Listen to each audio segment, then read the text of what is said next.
Thursday. Shoulder routine. Here too, reps go back from 13 to 5. Arm circles are useless but added just to prevent the workout from being too short. 6 sets of 5 dB overhead press, 5 lateral dB raises, 20 arm circles. Audio during workout is frags of Asimov, Céline, Cervantès, Dante, Dostoïevski, Bulgakov, Kropotkine, Kuchnia, Schopenhauer, David Graeber, Rousseau, Scott Fitzgerald. Audio of this video is from The Great Gatsby. Video is X8, actual length of workout is 1 hour and something. Tom deferred that much to the sensibilities of those East Eggers who might be on the train. She had changed her dress to a brown-figured muslin, which stretched tight over her rather wide hips as Tom helped her to the platform in New York. At the newsstand she bought a copy of Town Tattle and a moving picture magazine, and in the station drugstore some cold cream and a small flask of perfume. Upstairs in the solemn, echoing drive she let 4 taxicabs drive away before she selected a new one, lavender-coloured with grey upholstery, and in this we slid out from the mass of the station into the glow sharply from the window and, leaning forward, tapped on the front glass.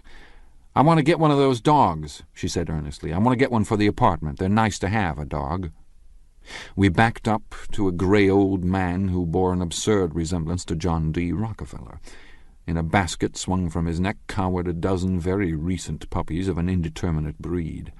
"What kind are they?" asked Mrs. Wilson eagerly as he came to the taxi window. "All kinds. What kind do you want, lady?" "I'd like to get one of those police dogs. I don't suppose you got that kind." The man peered doubtfully into the basket, plunged in his hand, and drew one up, wriggling by the back of the neck. "That's no police dog," said Tom. "No, it's not exactly a police dog," said the man with disappointment in his voice. "It's more of an Airedale." He passed his hand over the brown wash-rag of a back. "Look at that coat. Some coat. That's a dog'll never bother you with catching cold." "I think it's cute," said Mrs. Wilson enthusiastically. "How much is it?" "That dog?" He looked at it admiringly. "That dog will cost you $10. The Airedale, undoubtedly there was an Airedale concerned in it somewhere, though its feet were startlingly white, changed hands and settled down into Mrs. Wilson's lap, where she fondled the weatherproof coat with rapture. "Is it a boy or a girl?" she asked delicately. "That dog? That dog's a boy." "It's a bitch," said Tom decisively. "Here's your money. Go and buy 10 more dogs with it."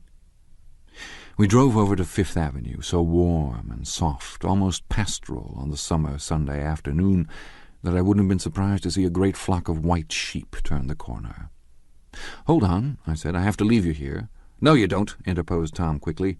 "Myrtle'll be hurt if you don't come up to the apartment, won't you, Myrtle?" "Come on," she urged. "I'll telephone my sister, Catherine. She's said to be very beautiful by people who ought to know."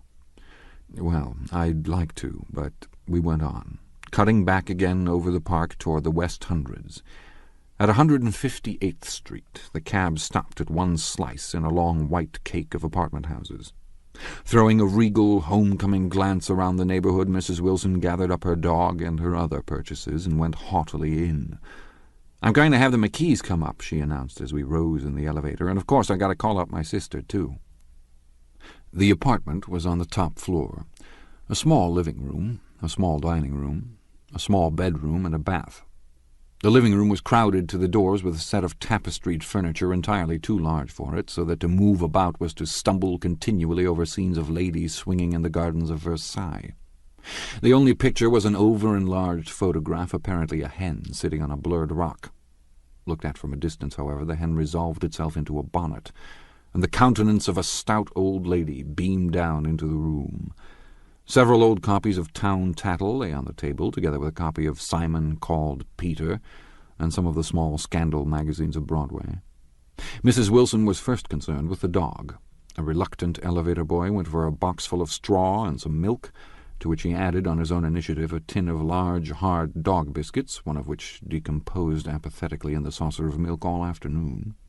Meanwhile, Tom brought out a bottle of whiskey from a locked bureau door. "I have been drunk just twice in my life, and the second time was that afternoon. So everything that happened has a dim, hazy cast over it, although until after 8 o'clock the apartment was full of cheerful sun. Sitting on Tom's lap, Mrs. Wilson called up several people on the telephone. Then there were no cigarettes, and I went out to buy some at the drugstore on the corner. When I came back, they had disappeared, so I sat down discreetly in the living room and read a chapter of Simon Called Peter. Either it was terrible stuff or the whiskey distorted things. Just as Tom and Myrtle, after the first drink Mrs. Wilson and I called each other by our first names, reappeared, company commenced to arrive at the apartment door. The sister, Catherine, was a slender, worldly girl of about 30, with a solid, sticky bob of red hair and a complexion powdered milky white. Her eyebrows had been plucked and then drawn on again at a more rakish angle, but the efforts of nature toward the restoration of the old alignment gave a blurred air to her face. When she moved about there was an incessant clicking, as innumerable pottery bracelets jingled up and down upon her arms. She came in with such a proprietary haste and looked around so possessively at the furniture that I wondered if she lived here. But when I asked her, she laughed immoderately, repeated my question aloud, and told me she lived with a girlfriend at a hotel. Mr. McKee was a pale, feminine man from the flat below. He had just shaved, for there was a white spot of lather on his cheekbone, and he was most respectful in his greeting to everyone in the room. He informed me that he was in the artistic game, and I gathered later that he was a photographer and had made the dim enlargement of Mrs. Wilson's mother, which hovered like an ectoplasm on the wall.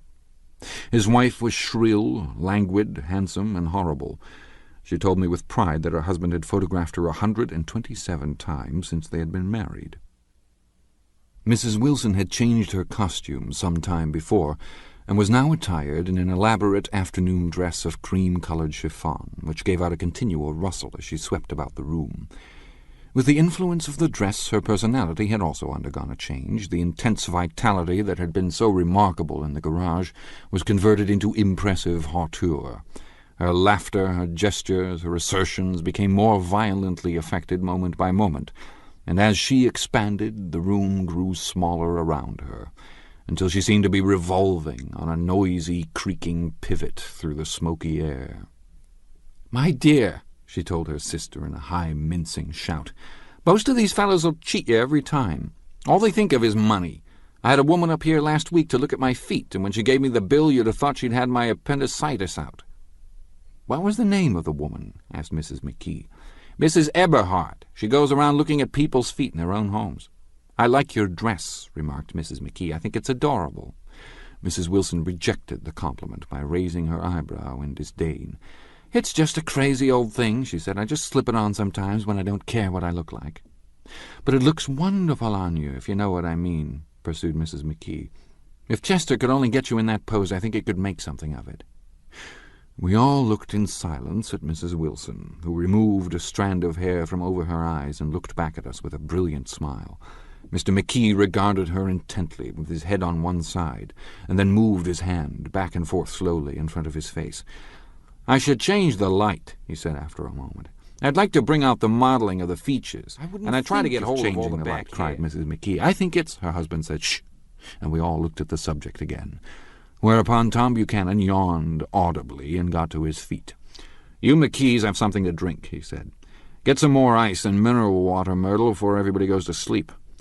"I told that boy about the ice." Myrtle raised her eyebrows in despair at the shiftlessness of the lower orders.